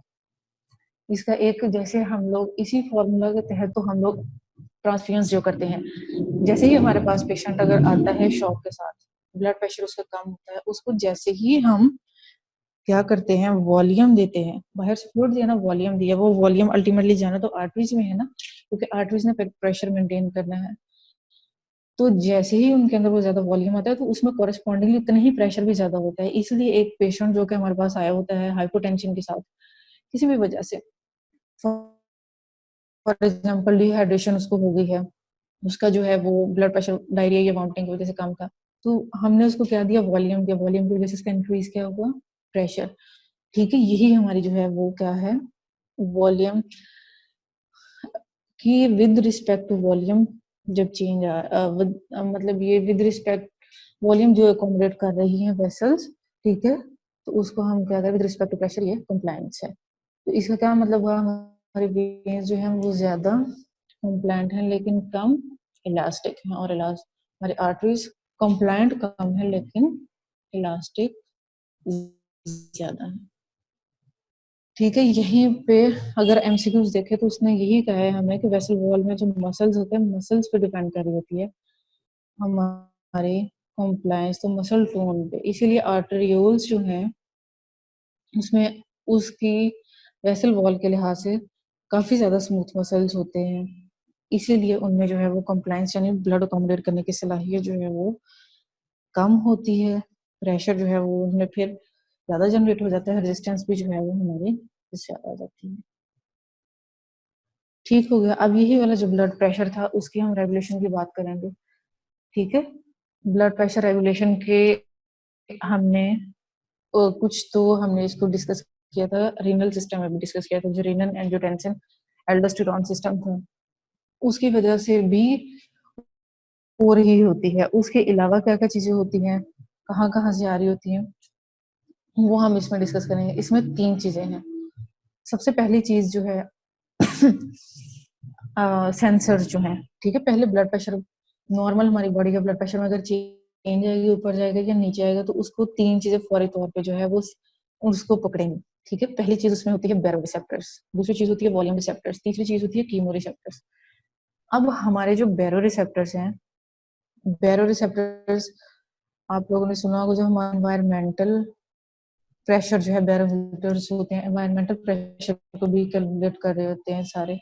तो बैरो जो है वो प्रेशर को डिटेक्ट कर रहे होते हैं। इसी तरह से जो वॉल्यूम रिसेप्टर्स हैं, वो वॉल्यूम को, और कीमो रिसेप्टर जो है हमारे, इनका भी हमने थोड़ा सा देखा था, वो ब्लड में चेंजेस को, ब्लड में चेंजेस से क्या मुराद है, पार्शियल प्रेशर ऑफ ऑक्सीजन कितना है, partial pressure of carbon dioxide कितना है, और पीएच कितनी है, पीएच या हाइड्रोजन आयंस। ठीक हो गया। अब बैरो रिसेप्टर्स की हम अगर बात करें, ये तीनों फिर मिलजुल के ब्लड प्रेशर को रेगुलेट करते हैं। स्टेप बाय स्टेप हम एक एक करके हम देखेंगे। अब होता यह है, बैरो रिसेप्टर्स प्रेशर चेंज को डिटेक्ट करते हैं। हमारे बैरो रिसेप्टर जो हैं वो होते कहाँ कहाँ पे हैं, मेजर जो हमारे होते हैं कैरोटिड साइनस में पड़े होते हैं, एओर्टिक आर्च में पड़े होते हैं, उसके अलावा एट्रियम वेना केवा में। अब जो कैरोटिड साइनस वाले होते हैं, ये वाले जो हमारे कैरोटिड साइनस वाले, ये ब्लड प्रेशर इंक्रीज को भी डिटेक्ट करते हैं और डिक्रीज को भी करते हैं, ठीक है।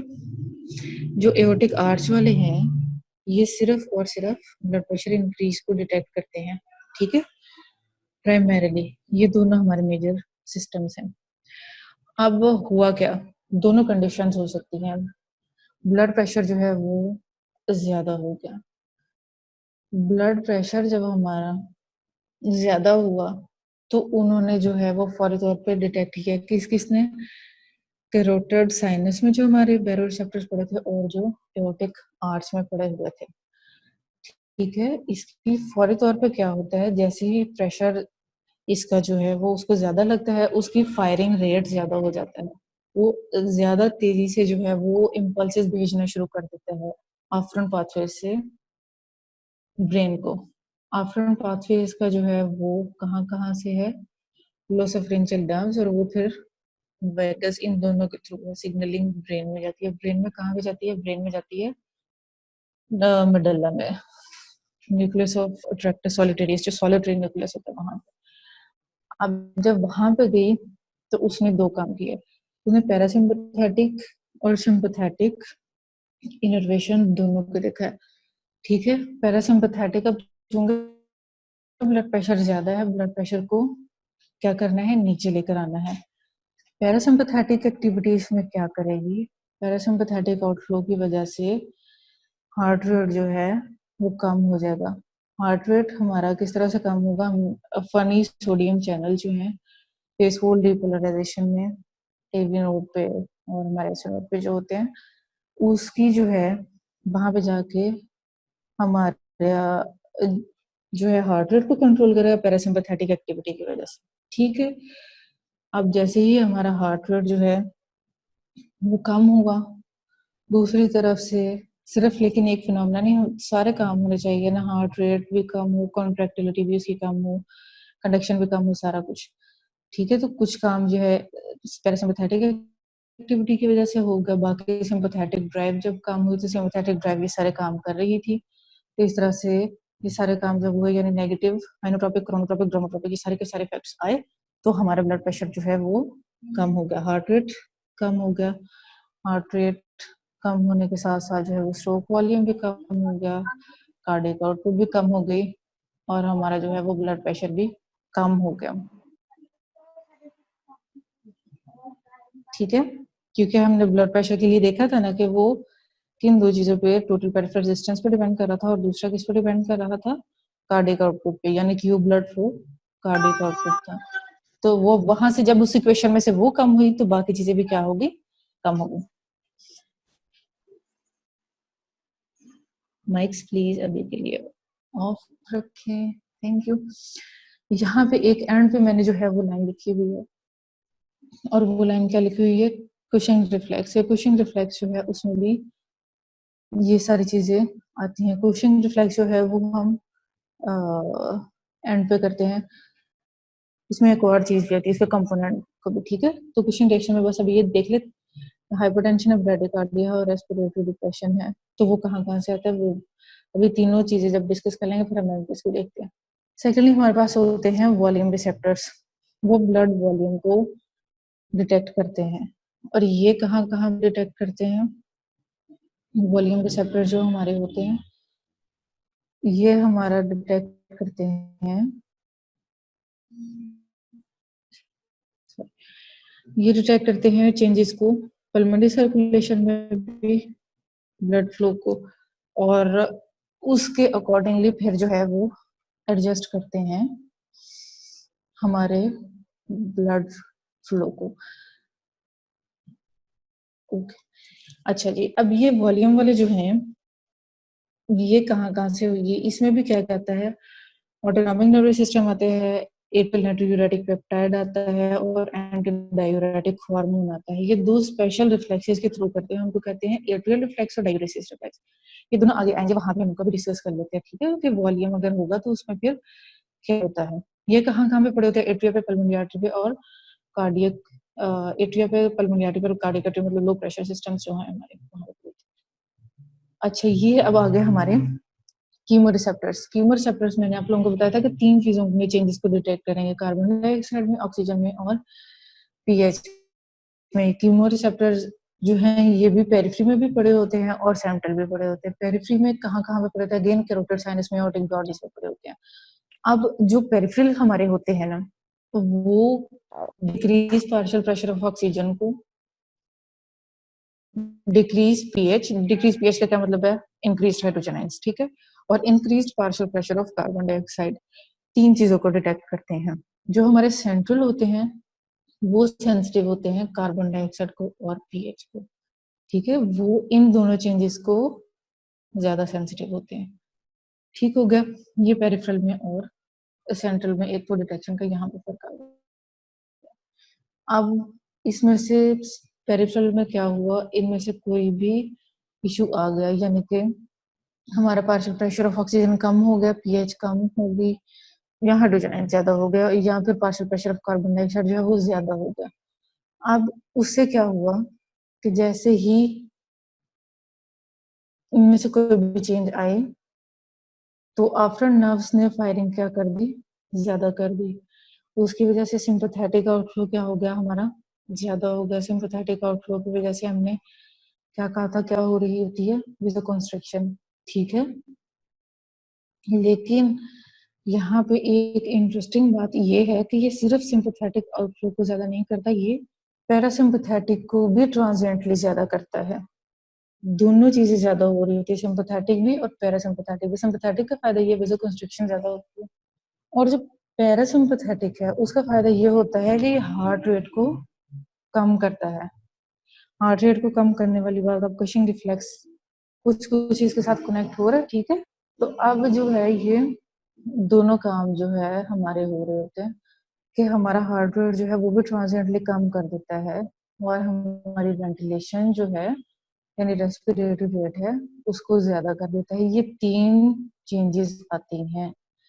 अब खुद सोचिए, जब सिंपैथेटिक फ्लो ज्यादा हुआ, वेसोकंस्ट्रिक्शन ज्यादा हुई, वेसोकंस्ट्रिक्शन ज्यादा होने की वजह से क्या मतलब है, वीनस रिटर्न ज्यादा हुआ, प्रीलोड ज्यादा हुआ, and diastolic volume, cardiac output, ठीक है। और हार्ट रेट कम होने की वजह से भी डायस्टोली के दौरान ब्लड को फिल होने का मौका ज्यादा मिलता है, ठीक है।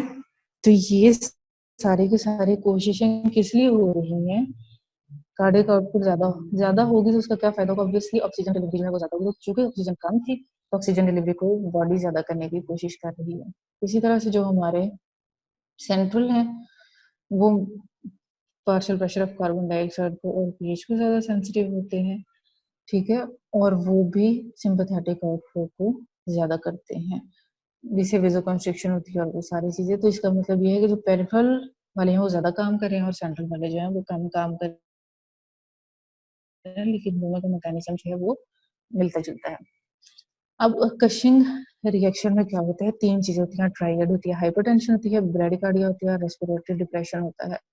अब ये होता किस लिए है कि ब्रेन में जो है वो इंट्राक्रेनियल प्रेशर ज्यादा होगा, उसकी वजह से क्या होगा, ब्रेन का इस्कीमिया होगा। इस्कीमिया का मतलब है कि जहाँ पे भी इस्कीमिया हो वहाँ पे क्या एसिडोटिक चेंजेस आ जाती हैं, ऑक्सीजन उसकी कम हो गई, पीएच उसकी जो है वो कम हो गई, कार्बन डाइऑक्साइड जो है वो उसकी क्या हुई, ज्यादा हुई।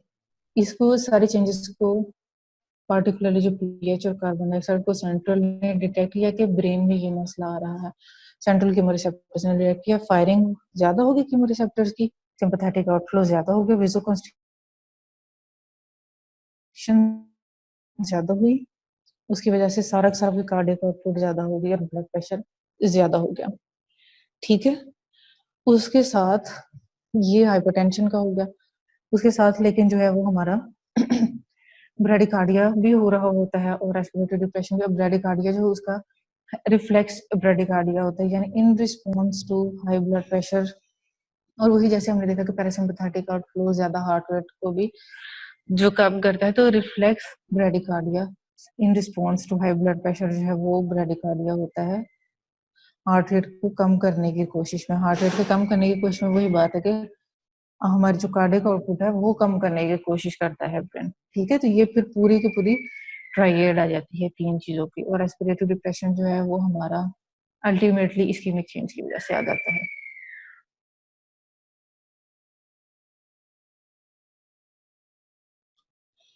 अब यहाँ पे यही एमसीक्यू है, उसमें क्या होता है कुछ लोगों में कैरोटिड साइनस का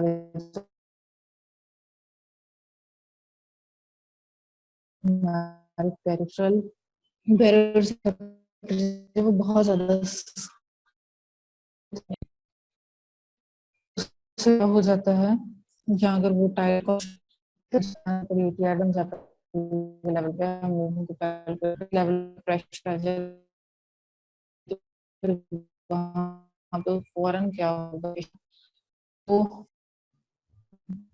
फायरिंग रेट जो है बैरल कम हो जाता है, क्योंकि लोकल पिक्चर को डिटेक्ट ना वो उस पास लगे बंदे को क्या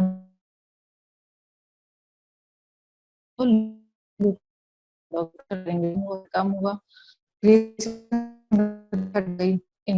जो है कम, इस वजह से टेंशन हो जाएगी, टेंशन की वजह से उसको भी ऑक्सीजन, इसको हम मैनेज सॉरी अपोजिट नहीं, इस एक होता है हमारे पास पेशेंट आते हैं कार्डियक एमसी में बहुत ज्यादा हाई कार्डियक रेट, मुझे लगता है कि वेदर की वजह से कुछ इश्यूज आ रहे हैं हमारे पास।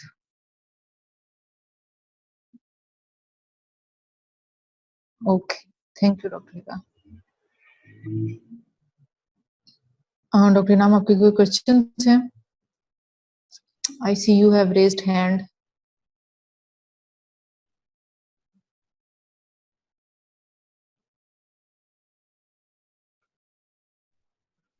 Doctor Inam, do you have any questions? I guess शायद गलती से याद खड़े कर दिए, फिर चले हम वहीं से दोबारा स्टार्ट करते हैं। ओके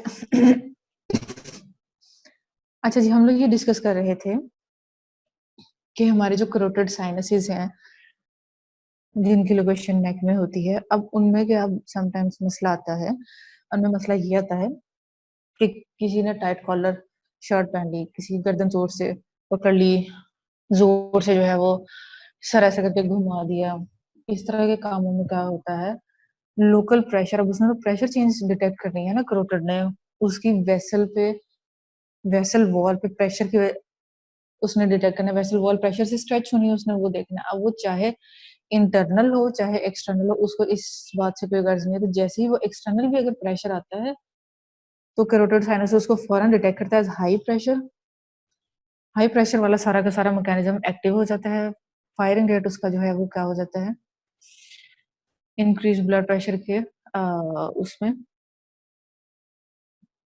हमारा उससे क्या होता है कि फायरिंग रेट जो है वो उसका फौरन ज्यादा हो जाता है, कि ब्लड प्रेशर बहुत ज्यादा, फायरिंग रेट ज्यादा होगा, ब्रेन में जाएगा, ब्रेन डिटेक्ट करेगा, पैरासिम्पथेटिक एक्टिविटी को ज्यादा कर देगा, सिम्पथेटिक एक्टिविटी को कम कर देगा, और उसकी वजह से जो है वो हमारा सारी चीजें ही कम हो जाएंगी, हार्ट रेट भी कम हो जाएगा, और उसकी वजह से जो है वो कार्डियक आउटपुट भी कम हो जाएगा, ब्लड प्रेशर भी कम हो जाएगा, और पेशेंट जो है वो फेंट हो सकता है।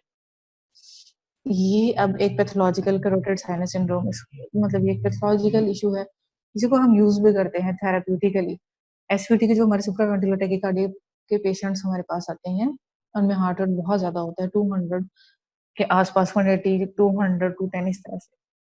तो उस हार्ट रेट को नीचे लाने के लिए हम खुद से जो है वो कैरोटिड साइनस मसाज करते हैं, उससे जो है वो प्रेशर देते हैं। प्रेशर देने का क्या मकसद होता है कि कैरोटिड साइनस को ये लगे प्रेशर ज्यादा है, प्रेशर ज्यादा होगा तो फायरिंग ज्यादा होगी, सिंपैथेटिक आउटफ्लो कम होगा, तभी हार्ट रेट कम हो जाएगा, और पैरासिम्पैथेटिक आउटफ्लो जब ज्यादा होगा तभी क्या होगा, हार्ट रेट कम होगा। तो हार्ट रेट को कंट्रोल करने के लिए हम लोग ये काम करते हैं, ठीक है। अब वही वाली जो हमने बात करी थी, मैंने आप लोगों को ये बता दिया कि ग्लोसोफिंशियल और वागस के थ्रू जाता है, और प्रैक्टिस सॉलिटेरियस में, ठीक है। और सिंपैथेटिक और पैरासिम्पैथेटिक हमने देख ली थी कैसे आ रही थी, ये भी वही वाली कल हमने देख ली थी कि आर्टेरियल कंस्ट्रिक्शन जब सिंपैथेटिक स्टिमुलेशन से हो रही होती है, और वेज़ोडाइलेटेशन पैरासिम्पैथेटिक से हो रही होती है, और बस बाकी सारी चीजें हो रही है।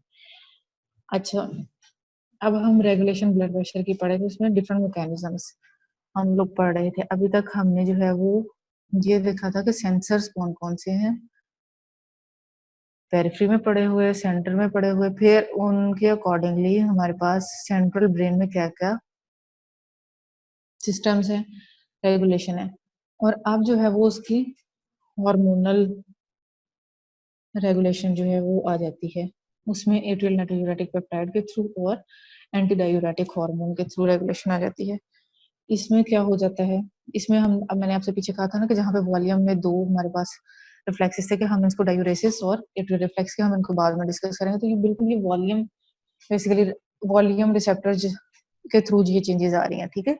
एट्रियल रिफ्लेक्स आता है, और दूसरा जो है वो हमारे पास डायूरेसिस रिफ्लेक्स आता है। एट्रियल रिफ्लेक्स में क्या होता है कि एट्रियल डिस्टेंशन जब होती है, atrial distension obviously Venus return ज्यादा हुआ, इसका मतलब है कि एट्रिया स्ट्रेच हुए, ठीक है। तो उसकी वजह से क्या हो जाता है, हार्ट रेट ज्यादा हो जाता है। वो किस तरह से ज्यादा हो जाता है, एट्रिया स्ट्रेच हुए यानी वेनस रिटर्न ज्यादा था, वॉल्यूम ज्यादा था, उसकी वजह से एट्रियल नाइट्रोयूरेटिक पेप्टाइड जो है वो रिलीज हुआ।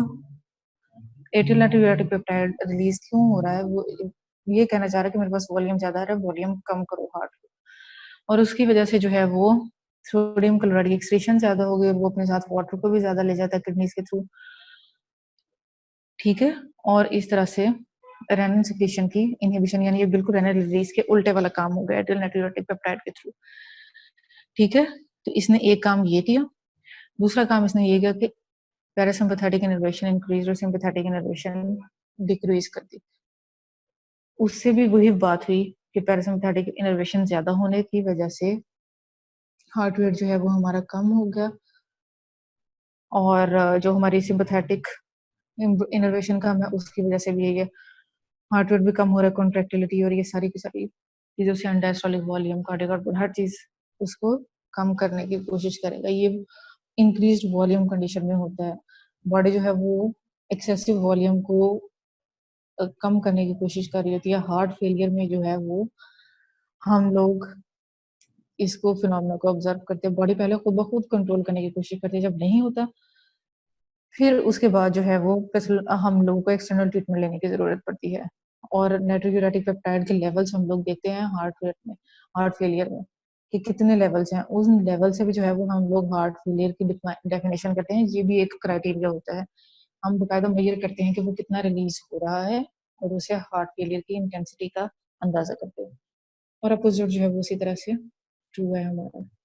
दूसरा जो है वो डायूरेसिस रिफ्लेक्स है, जिसका दूसरा नाम है गौर हेनरी रिफ्लेक्स, ठीक है। इसमें क्या होता है, इसमें एडीएच रिलीज होता है अकॉर्डिंग टू ब्लड प्रेशर।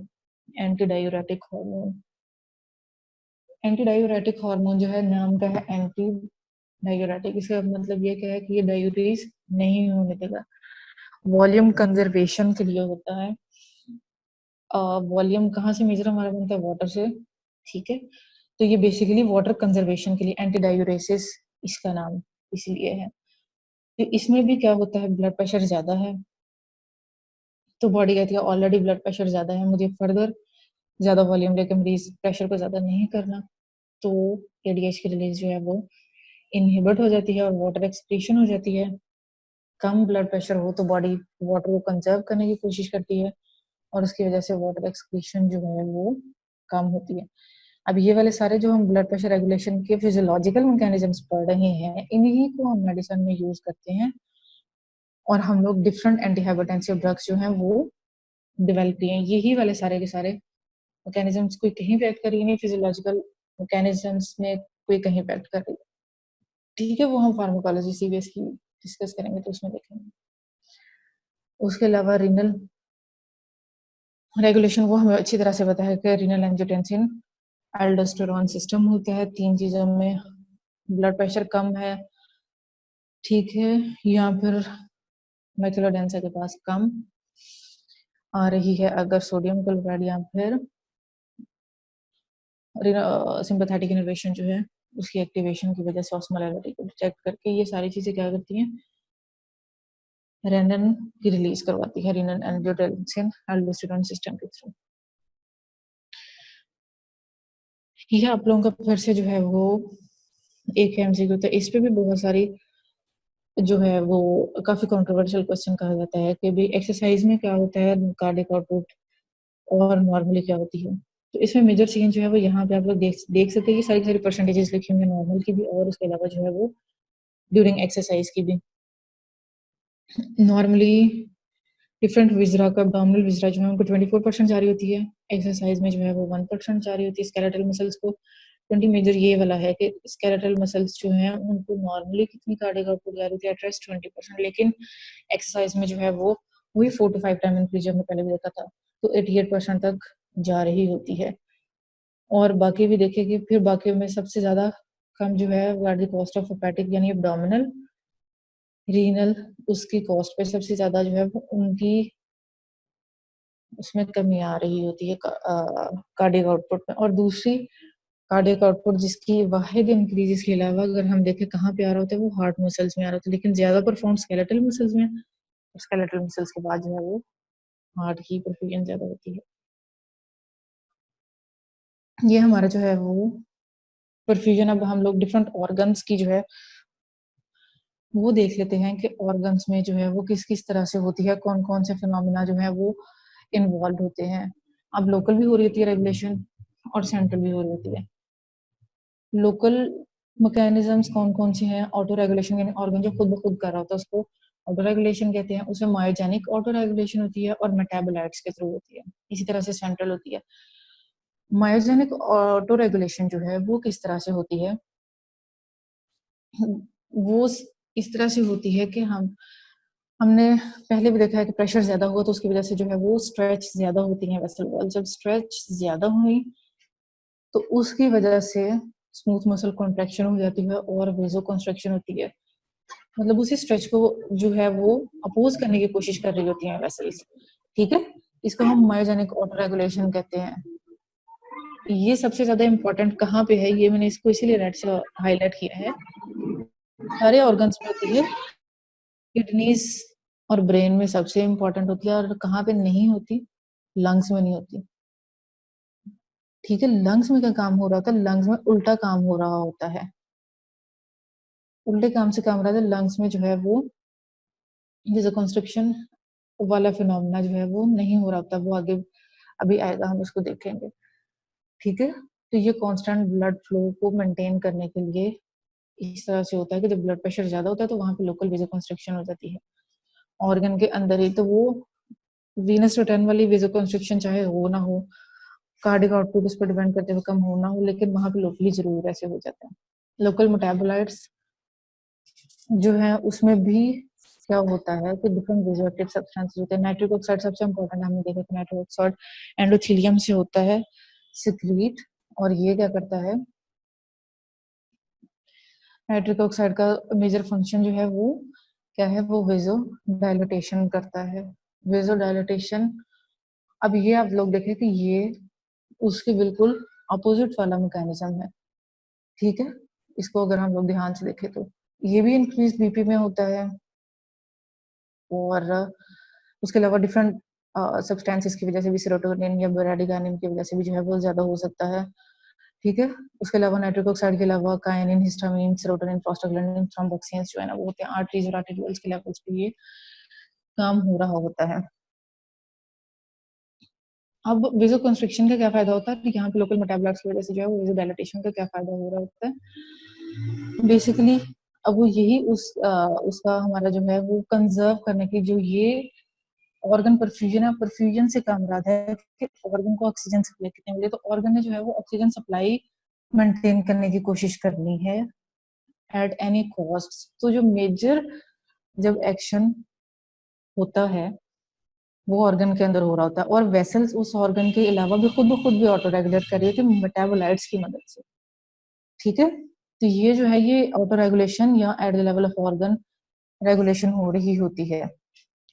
फिर जो सेंट्रल रेगुलेशन है वो वही सिंपैथेटिक इनर्वेशन के थ्रू हो रही होती है। सिंपैथेटिक हमें पता है कि कैटेकोलामीन्स होती हैं। अब हमने कल बीटा 1 रिसेप्टर्स देखे थे जो कि हमारे पढ़े थे एसिनोडेरिविन हो गया। अब अल्फा रिसेप्टर से वेजोकंस्ट्रिक्शन, बीटा रिसेप्टर से वेजोडायलिटेशन, ये वाले दोनों मैकेनिज्म्स जो हैं वो सेंट्रल में काम कर रहे होते हैं। ये वही आगे सेंट्रल, इसमें वही वाली सारी लिखी हुई है बातें कि ये जो है वो लो कंसंट्रेशन अगर ऑक्सीजन की है तो फिर क्या होगा, फिर बीटा 2 रिसेप्टर्स वेजोडायलिटेशन करवाएंगे। जाहिर है अगर लो ऑक्सीजन है तो वो ऑर्गन क्या डिमांड करेगा, ऑर्गन ये डिमांड करेगा कि मुझे ज्यादा ऑक्सीजन चाहिए। ज्यादा ऑक्सीजन जो है वो ज्यादा ब्लड की सूरत में मिल सकती है, तो जैसे ही वेजोडायलिटेशन होगी तो ब्लड वॉल्यूम इंक्रीज हो जाएगा, वहां पे ब्लड सप्लाई ज्यादा हो जाएगी और उसकी वजह से ऑक्सीजन सप्लाई भी ज्यादा हो जाएगी, ठीक है। और अगर ऑक्सीजन की ज्यादा कंसंट्रेशन आ रही है तो फिर अल्फा 1 रिसेप्टर से एक्टिवेट होंगे और वेजो कंस्ट्रक्शन करवा देंगे। अब यहाँ पे जो है वो एपिनेफ्रिन और नॉर एपिनेफ्रिन, ये यहाँ पे भी ये देखिए कि एपिनेफ्रिन जो है वो दोनों काम करवा रही है, डायलिटेशन और वेजो कंस्ट्रिक्शन का, लेकिन वो बीटा 2 रिसेप्टर जो कि हमारे क्या करवाते हैं वेजो डायलिटेशन, उनके लिए ज्यादा अफिनिटी है उसकी। और नॉर एपिनेफ्रिन जो है उसके लिए अपोजिट, यानी अल्फा 1 रिसेप्टर जो कि वेजो कंस्ट्रिक्शन करवा रहे हैं उनके लिए ज्यादा इसकी जो है वो अफिनिटी है। ये भी आप लोगों का जो है वो अक्सर एमसीक्यू होता है। अब हम लोग देखेंगे कि ये कौन सा ऑर्गन जो है वो कौन सा ऑटो रेगुलेटरी मैकेनिज्म यूज कर रहा होता है। तो ये स्पेसिफिक ऑर्गन्स में क्या क्या हो रहा है ये देखेंगे। हार्ट में क्या क्या हो रहा था, लोकल मेटाबोलाइट का मैकेनिज्म यूज करता है। उसके अलावा ये भी ऑक्सीजन डिफरेंस को यूटिलाइज करता है, क्योंकि अगर ऑक्सीजनेटेड जो ब्लड आ रहा है वो भी सुपर ऑक्सीजनेटेड है, डीऑक्सीजनेटेड है, वो भी आप समझें कि सुपर डीऑक्सीजनेटेड जो हार्ट तक पहुंच रहा होता है, ठीक है। तो वहां से भी इसकी रेगुलेशन हो रही होती है। और दूसरा जो है हमारे एक्सरसाइज के दौरान उसने कहा है कि मायोकार्डियल ऑक्सीजन एक्सट्रैक्शन की जो स्मॉल कोरोनरी फ्लो रिजर्व है, हमने खुद देखेगा कार्डियक आउटपुट जब कार्डियक कोरोनरी फ्लो की सिर्फ 3% से 4% इंक्रीज हुई है, स्केलेटल मसल्स की जबकि 20 से 90% तक चली जाती है, ठीक है। तो ये एक्सरसाइज के दौरान भी कोरोनरी ब्लड फ्लो जो है वो एक लिमिट तक इंक्रीज हो सकता है, उससे ज्यादा इंक्रीज नहीं हो सकता। लंग में क्या होता है, लंग में जो है वो परफ्यूजन वेंटिलेशन रेशियो जो है वो एडजस्ट हो जाती है, उसकी वजह से जो है वो लंग ऑटो रेगुलेशन यानी खुद ब खुद जो है वो रेगुलेट कर रहे थे। उसके अलावा हाइपोक्सिया की वजह से ये वही वाला जो है वो वेंटिलेशन या हाइपोक्सिया की वजह से जो है वो वेजो कंस्ट्रिक्शन हो रही थी। अब ये जो पीछे हम लोगों ने पढ़ा था कि ऑटो रेगुलेशन जो मायोजेनिक ऑटो रेगुलेशन है वो कहाँ पे हो रही है, सारे ऑर्गन्स में, किडनीज और ब्रेन एक्सेप्ट द लंग, ये स्पेसिफिकली हमने पढ़ा था। तो ये अब हम लोग, लेकिन ये उल्टी बात होगी यहाँ पे ये कॉन्सेप्ट क्लियर करने के लिए कि अब हम लोग क्या पढ़ रहे हैं कि हाइपोक्सिया या हाइपोवेंटिलेशन की वजह से जो है वो क्या हो रहा है, वेजो कंस्ट्रिक्शन हो रही है। तो ये क्या बात हुई, ये बात ये है कि वहां पे स्टिमुलस डिफरेंट है, वो जो वेजोकंस्ट्रिक्शन बाकी ऑर्गन्स में हो रही है ना, वो ब्लड प्रेशर के रिस्पॉन्स में हो रही है। ठीक है, लंग्स जो है वो ब्लड प्रेशर के रिस्पॉन्स में नहीं करते, लंग किसके रिस्पॉन्स में करते हैं, लंग हाइपोक्सिया को रिस्पॉन्स करते हैं। ठीक है, तो बेसिकली वहां पे ये दोनों जगहों पे डिफरेंस किस चीज का आ जाता है, स्टिमुलस का आ जाता है। ठीक है, तो ये बात याद रखनी है कि ये हाइपोक्सिया के रिस्पॉन्स में हो रही है, और वहां पे जो है वो हाइपोक्सिया की बजाय ब्लड प्रेशर चेंज के रिस्पॉन्स में ये चेंजेस आते हैं। किडनीज मायोजेनिक जो ऑटो रेगुलेशन को यूज करके पीछे हमने देखा है कि ये इसमें किडनीज में तो ये मेजर होता है, और दूसरा ट्यूबुलर ग्लोमेरुलर फीडबैक यानी renal angiotensin aldosterone system. Brain जो है वो भी लोकल मेटाबोलाइट्स को, अभी जैसे हमने देखा partial pressure of carbon dioxide और पीएच को डिटेक्ट करता है। ठीक है ना, जो भी कशिंग रिफ्लेक्स जो था वो यही वाली सारी बातें थी ना, और दूसरा इसमें भी मायोजेनिक ऑटो रेगुलेशन होती है। ठीक है, स्केलेटल मसल्स में सिंपैथेटिक इनर्वेशन के through at rest, during exercise local metabolites chemical auto regulation, और ब्लड फ्लो भी हमारा जो है इंक्रीज हो जाता है। ये वाले यहाँ पे प्री स्केलेटल मसल से रिलेटेड ये वाले दोनों जो है वो अक्सर क्वेश्चंस आ रहे थे, तो ये वाले एट रेस्ट का और एक्सरसाइज का डिफरेंस होता है स्केलेटल मसल्स में, क्योंकि जब एक्सरसाइज होती है तो मेटाबॉलिज्म वहाँ पे बहुत ज्यादा हो रहा होता है, उसकी वजह से लैक्टेट प्रोडक्शन जो है वो हमारी ज्यादा हो जाती है।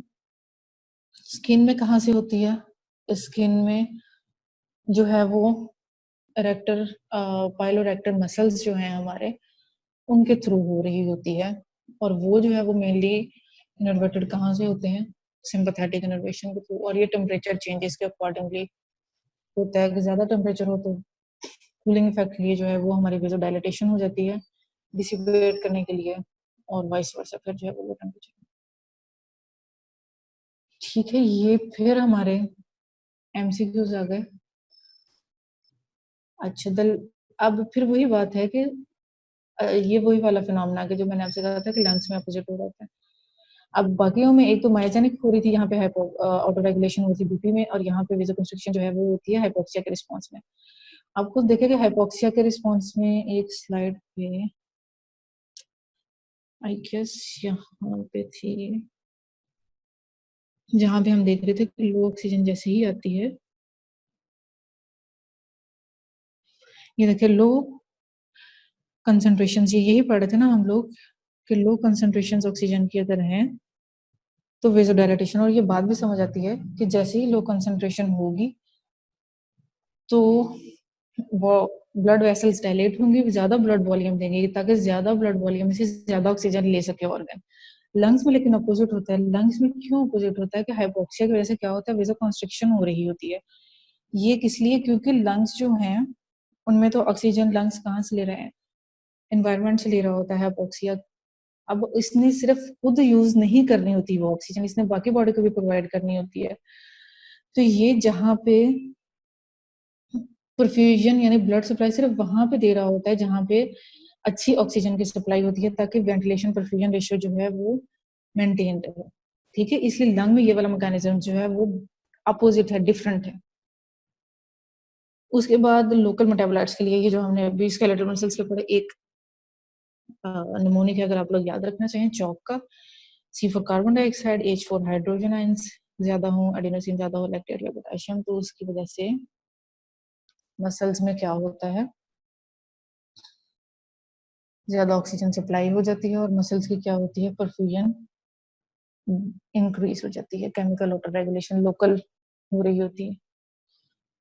फिर ये एक और है, ये उसी तरह से है कि बैरो रिसेप्टर्स और वॉल्यूम रिसेप्टर्स जब हाइपोपरफ्यूजन होती है तो वो भी बैरो रिसेप्टर्स और वॉल्यूम रिसेप्टर्स डिटेक्ट कर रहे थे, क्योंकि हाइपोपरफ्यूजन अल्टीमेटली जो है वो डिक्रीज ब्लड सप्लाई की वजह से हो रही थी, हाइपोवोलेमिक शॉक हो गई या कार्डियोजेनिक शॉक हो गया, तो उसमें वही वाली सारी बातें हैं कि सिंपैथेटिक टोन इंक्रीज हो गई, जो पीछे हमने सारे मैकेनिज्म्स पढ़े थे, और ब्लड फ्लो जो है वो सारे ऑर्गन से सिर्फ वाइटल ऑर्गन्स की तरफ रिडायरेक्ट हो जाता है।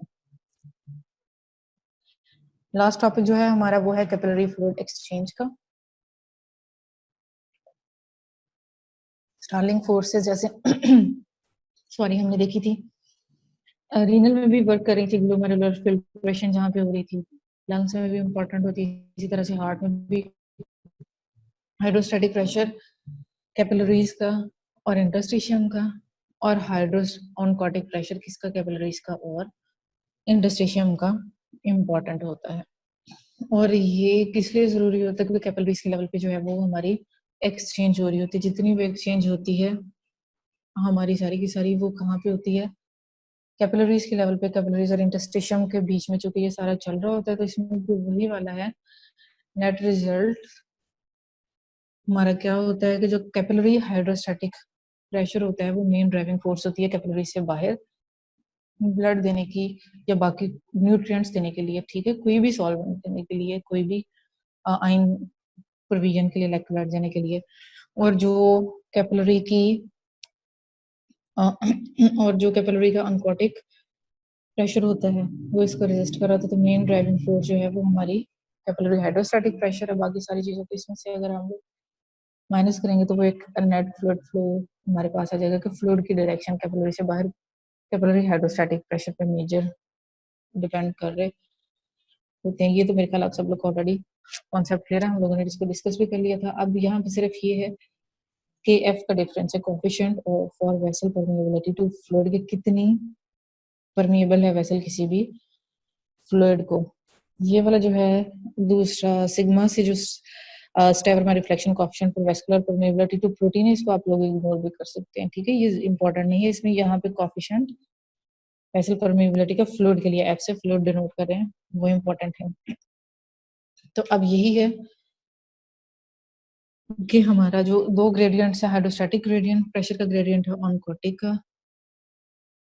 और यहाँ पे अब इसकी इंपॉर्टेंस कहाँ पे आती है कि जब फ्लूइड कैपिलरी से बाहर जो निकलता है वो आर्टेरियल साइड की कैपिलरी से बाहर निकलता है, क्योंकि ज़ाहिर आर्टेरियल सर्कुलेशन का प्रेशर ज्यादा होगा। और इसी तरह से जो कैपिलरीज में वापस आता है ब्लड वीनस साइड में, ठीक है, तो वो भी इसी वजह से आता है कि यहाँ पे कैपिलरी प्रेशर जो है वो कम हो जाता है, वीनस साइड पे ब्लड प्रेशर हमारा कम हो जाता है और इसलिए वापस आता है। लेकिन सारा का सारा जो फ्लूइड वापस जा रहा होता है वो हमें पता है कि वो वेन्स के थ्रू नहीं जा रहा होता, लिम्फेटिक फ्लो के थ्रू भी जा रहा होता है। तो ये जो बाहर जाता है आर्टेरियल साइड से, फिल्ट्रेशन वॉल्यूम जो फिल्टर होकर बाहर निकलता है इंटरस्टिशियम में कैपिलरी से आर्टेरियल साइड से, वो 90% वेन्स के थ्रू वापस आता है और 10% जो है वो लिम्फेटिक्स के थ्रू वापस आता है। बस इसमें ये वाली इंपॉर्टेंट बात थी कि 100% जो बाहर निकला 90% वेन्स से और 10% कहाँ से आता है? लिम्फेटिक से। एडिमा किसकी वजह से हो सकता है कि इंटरस्टिशियम में जब फ्लूइड चला जाता है, लेकिन वो फिर क्या बहुत ज्यादा फ्लूइड जो है वो चला जाता है और लेकिन वो वापस नहीं जाता, वहीं पे स्टे करता है, तो उसको हम क्या कहते हैं कि ये एडिमा हो गया है। हार्ट फेलियर में सोडियम रिटेंशन में हो सकता है, या फिर पता है को एल्ब्यूमिनिया, एल्ब्यूमिनीमिया की किसी भी कंडीशन में एल्ब्यूमिन ज्यादा सिक्रीट हो रही है, कम जनरेट हो रही है, इन सब में ये हो सकता है। और बर्न्स की वजह से यहाँ पे ये एक एमसीक्यू था अगेन आप लोगों के लिए, ये वाला, ठीक है, केएफ की यहाँ पे इंपॉर्टेंस है कि बर्न की वजह से वेसल परमेबिलिटी ज्यादा हो जाती है और उसकी वजह से एडिमा हो सकता है, ठीक है। Thank you very much, this was all about vascular physiology. ये इसका आप लोग ये समझ ले कि ये मिनिमल पॉसिबल वर्जन है, ठीक है, क्योंकि सीबीएस जो है वो सबसे लेंथी टॉपिक है और उसको क्रैश कोर्स में मैंने यही आप लोगों के साथ कोशिश की थी कि मैक्सिमम आप लोगों को जो है वो कॉन्सेप्ट क्लियर हो जाए, मैक्सिमम जितने हम टॉपिक्स कवर कर सकते हैं कवर कर लें, ठीक है। अब पीछे रह जाता है फिर हमारा एंडो का टॉपिक, और अगर आप लोग कहेंगे तो हम लोग सीवीएस फार्माकोलॉजी फिर एक टॉपिक हम लोग वो रख लेंगे, तो हम लोग सीवीएस फार्माकोलॉजी और एंडो जो है वो फर्दर डिस्कस कर लेंगे, ठीक है। अब any questions? Ma'am local metabolite जो हैं वो ऑटो रेगुलेशन करते हैं, मतलब ब्लड फ्लो को इंक्रीज करते हैं, तो सिंपैथेटिक दोनों साइमल्टेनियसली काम करते हैं या अलग अलग जगह पे अलग? समझ नहीं मुझे आपके सवाल की, टू बी वेरी फ्रैंक। जैसे आप ये तो कहना चाह रही हो कि जो लोकल मेटाबोलाइट्स वाला मैकेनिज्म है और जो हमारा मायोजेनिक रेगुलेशन का वो वाला पूछ रहे हो कि वो दोनों इकट्ठे हो सकते हैं? मतलब ये दोनों जो है और जो हमारा ऑटोनॉमिक नर्वस सिस्टम है वो जो कंट्रोल कर रहा है सिंपैथेटिक या पैरासिम्पैथेटिक से, वो दोनों साइमल्टेनियसली काम कर रहे होते हैं सारे टिश्यूज में, सारे ऑर्गन्स में। नहीं, ये डिपेंड करता है ना। देखिए सिंपैथेटिक में भी जैसे हमने देखा है, अब आप लोग देखो कि सिंपैथेटिक भी दो तरह से काम कर रहा है ना, वेसोकंस्ट्रिक्शन भी हो रही है, वेसोडायलेटेशन भी हो रही है। तो ये कौन सा मैकेनिज्म कब काम करेगा ये डिपेंड करता है कि किस चीज की जरूरत है किसी ऑर्गन को। ठीक है, तो ये जरूरी नहीं है कि ये दोनों mechanisms at the same time कर रहे हैं। और ये तो देखो कि दोनों mechanism at the same time कैसे कर सकते हैं। जो लोकल मेटाबोलाइट्स है उसकी वजह से वेसोडायलेटेशन हो रही थी, और जो माइजेनिक ऑटो रेगुलेशन है वो बेसिकली किस चीज के लिए हो रही थी। माइजेनिक ऑटो रेगुलेशन तो मेजरली हमारी वेसोकंस्ट्रिक्शन वाले मैकेनिज्म में हो रही थी ना। तो ये जरूरी ठीक है। नहीं है कि ये दोनों मैकेनिज्म जो है वो एट द सेम टाइम काम करें, बल्कि नहीं काम करते। ठीक है ना, दोनों तरह के काम, वेसोकंस्ट्रिक्शन चाहिए हो तो क्या काम, मेजर काम उस ऑर्गन में कैसे होगा, और वेसोकंस्ट्रिक्शन हो तब क्या होगा। तो ये बेसिकली वो था। ठीक है, सही सही, thank you.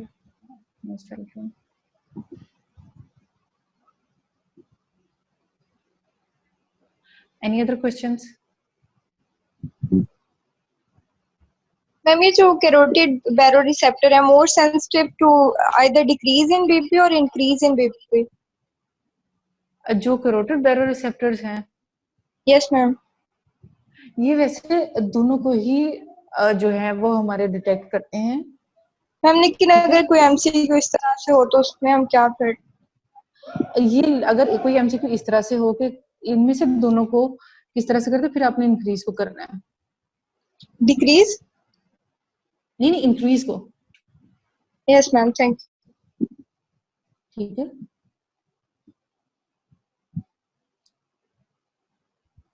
Any other questions?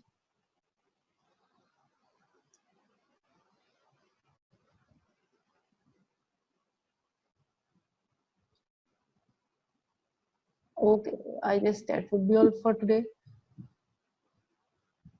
Thank you very much.